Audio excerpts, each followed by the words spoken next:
Did you know that people immediately categorize you as classy and refined or not from your very first sentence? Whether conscious or not, the words and phrases that you use, the way you speak, can make a huge difference in the way others receive you, perceive you, and the way in which you are treated through life. It can make a huge difference in the job you get, the type of people you attract into your life, right, wrong, or indifferent. In this video, I am sharing 20 words or phrases that can make you immediately sound more polished, sophisticated, and refined. Why wouldn't you take the layup?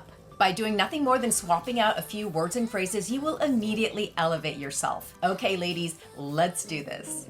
I'm going to start first with 4 of the most mispronounced and or misused words or phrases that I commonly hear. I'm sure that you will agree. They're very, very glaring, and so I want to make you aware of them. Number 1, Valentine's Day. It is Valentine's Day with an N. Number 2, supposedly. It is supposedly with a D. I actually had a very polished, smart as a whip, sophisticated friend who would constantly say supposedly. I guess as a friend I should have told her, but I'm not one of those people, candidly, that goes around correcting people because I think it's annoying. I don't know. Should I have corrected her?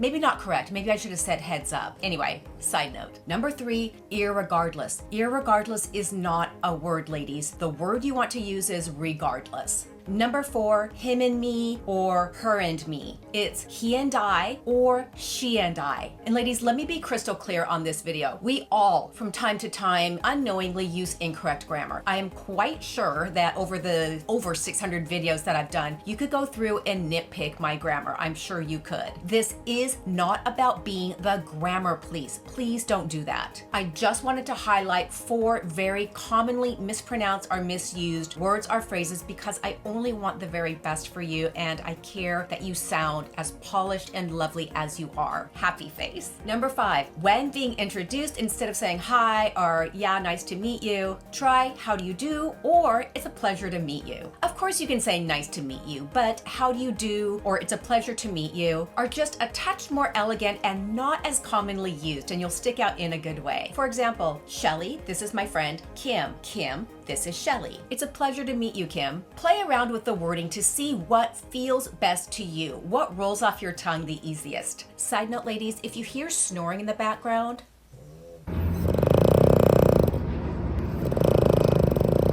it's Molly. Number 6, would you be so kind as to versus can you? As you can see, we are hotel bound for a bit. So today the valet informed me that we had an Amazon order that just arrived. Instead of saying, cool, can you take it up to our room? I just said, thank you. Would you be so kind as to take it up to our room? It's just a little nicer. Number 7, pardon me instead of excuse me. You'll notice, ladies, that many of these suggestions are just small little tweaks that'll get people's attention in a good way. For example, if we're seating ourselves at a theater or a sporting event, before just walking in front of the people already seated, I'll meet eyes with the first person, and instead of saying excuse me, I'll say pardon me or pardon us. Also, ladies, I get this question a lot. When you are seating yourself and passing other people, it's more courteous to actually face them as you squish by to get to your seat instead of turning around, because you're actually giving them your backside, so your butt's in their face. Ideally, the people would be courteous and stand up to let you pass freely, but many times people just sit there. Number 8, if you'll excuse me versus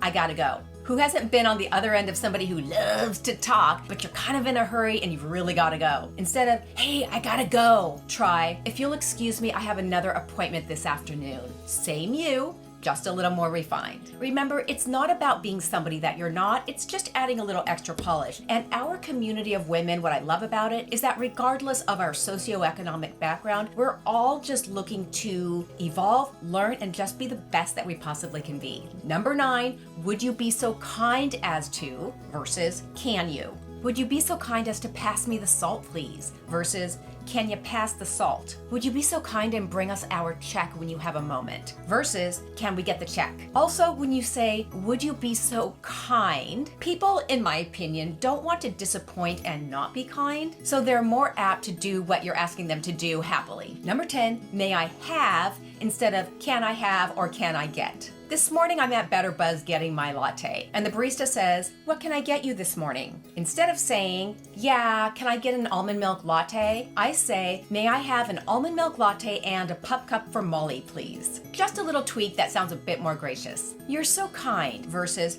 "That's nice of you." Again, notice that we're using the word kind, which has a much more gentle graciousness to it. In short, it sets the tone. Someone does something nice for you. Instead of "thanks" or "oh, that's nice of you," try "you're so kind, thank you," or "you're so thoughtful, thank you." Number 12, I beg to differ versus "nah, girl." I use "I beg to differ" quite a bit with an undertone of humor to it. It takes away what could be a stuffy phrase into something that I think is still elevated and yet shows a bit of a lightness, that you don't take yourself too seriously. So if I disagree with someone, instead of saying "no, I don't think so," or even worse, "ah, that's bullshit," I'll say something along the lines of "I beg to differ, my friend," then give my opinion. Notice how my tone is light, I say it with a bit of a smile, so it doesn't sound overly formal, but I'm still getting my point across and I say it in a classy way. Number 13, "if I may" versus "here's what you should do." My husband Oliver is English and he uses this one all the time when he wants to give me a suggestion. Same as above, he says it with a little bit of humor, but the point remains. We are remodeling our home right now, so if I'm talking about a design element that I want to implement, and of course normally he wants something different or has a different opinion, he'll say, "if I may," just a suggestion, or he'll say, "if I might offer a suggestion." He undoubtedly knows that telling me what to do isn't going anywhere, but asking if he might at least give me a suggestion, I'll probably listen. I usually find that using many of these words and phrases with a little bit of lightness is the best combination. So you're using something that can sound overly formal, but you have a lightness and a little bit of humor to it. So not only do you come across as classy and gracious, but you also come across as you. Right. Would you like me to take the bags up to your room? Indeed I would, thank you. It's light and fun, yet still polished and gracious. Exquisite versus awesome or amazing. The hotel lobby was awesome becomes the hotel lobby was exquisite. That dress is awesome becomes your dress is just exquisite. Side note, ladies, I hope it goes without saying that all of these words and phrases are tools to have in your arsenal for when you want to use them. Most of us are pretty informal with friends and family, but when you want to make a good impression, maybe you're at a social event or a job interview, these are good social tools to know and have in your arsenal. Knowledge is power. Exceptional versus really good. How is your meal? Really good becomes, it's exceptional, thank you. How was your trip? It was exceptional, we'll definitely go again. Same you, just a touch more polished. I also use the word lovely quite a bit. If someone says, "How was the party?" I might say, "It was lovely." "How was the dinner last night?" "It was lovely." I probably most often personally use the word lovely when I'm talking about people. For example, they're just a lovely, lovely couple. Or, "She's so lovely to be around, I just love her."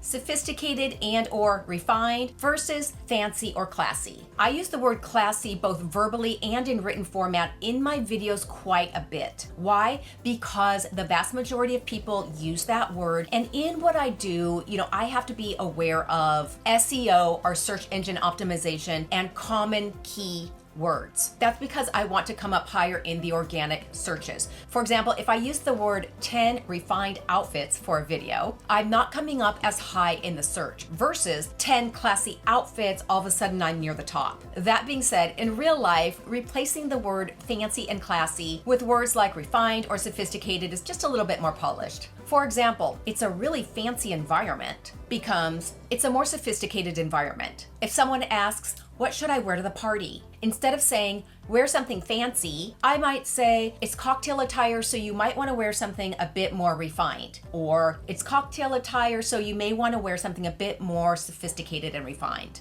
Number 18, "by all means" versus "go ahead."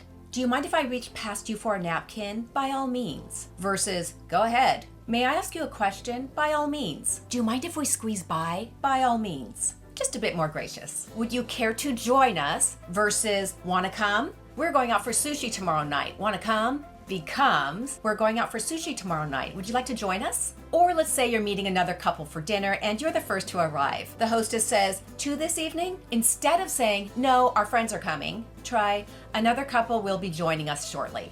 Number 20, with all due respect versus no offense, but with all due respect is my personal go-to phrase, especially if I agree with someone and I'm trying to soften my response. It's a go-to phrase that segues into what I'm about to say. Once they finish speaking, I'll usually say, with all due respect, the issue isn't X, it's Y. Primarily because it makes it clear that your intention while disagreeing is to disagree with respect. It sets the tone for hopefully a more gracious communication. And now that you know how to speak with sophistication, don't miss my next video, 12 ways to dress wealthy and high-end even if you're not. Have a great week, ladies, and I'll see you in a couple days. Take care.